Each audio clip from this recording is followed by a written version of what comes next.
বর্তমান আইডিতে content monetisation নাই। কিন্তু পুরাতন আইডিতে কনটেন্ট মনিটাইজেশন সেটআপ আছে। সেক্ষেত্রে আমি চাচ্ছি আমার সেই পুরাতন আইডিতে কাজ করতে, বর্তমান আইডিতে আমি কাজ করতে চাচ্ছি না। তো এক্ষেত্রে কোন বিষয়গুলো মাথায় রাখবো?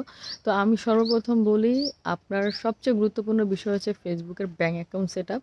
তো আপনি দেখবেন Facebook এর ব্যাংক অ্যাকাউন্ট সেটআপটা ঠিক আছে কিনা। যদি ঠিক না থাকে একটু ঠিক করার চেষ্টা করবেন। আর যদি ব্যাংক অ্যাকাউন্ট সেটআপ না থাকে আমি নিজেও করে দেই, তো ব্যাংক অ্যাকাউন্ট সেটআপ করবেন। দ্বিতীয়ত হচ্ছে আপনি দেখবেন খুব সহজে আপনার যে আইডিটা আছে সেই আইডিতে আপনি লগ ইন করতে পারছেন কিনা, এবং ওই লগ ইনে আপনি অথবা আপনি হচ্ছে যে টু স্টেপ ভেরিফিকেশনে বা যে জায়গায় হোক আপনি যে মোবাইল নাম্বারগুলো ইমেল নাম্বারগুলো দিয়েছিলেন সেগুলো অ্যাক্টিভ আছে কিনা। যদি অ্যাক্টিভ না থাকে আপনি একটু চেঞ্জ করে দেখবেন যে সেগুলো পরিবর্তন করা যায় কিনা। যদি এই দুটো জিনিস সব কিছু ঠিকঠাক থাকে তাহলে আমি বলবো আপনি আপনার কন্টেন্ট মনিটাইজেশন আইডিতে কাজ করেন। কারণ এই দুটাতে যদি সমস্যা থাকে আপনি যতই কাজ করেন না কেন, একটা সময় দেখা যাবে যে আপনি লগ ইন করতে পারছেন না, আর একটা সময় দেখা যাবে যে আপনি অনেক পরিমাণে আর্নিং করতে পারছেন কিন্তু সেই আর্নিংটা তুলতে পারছেন না।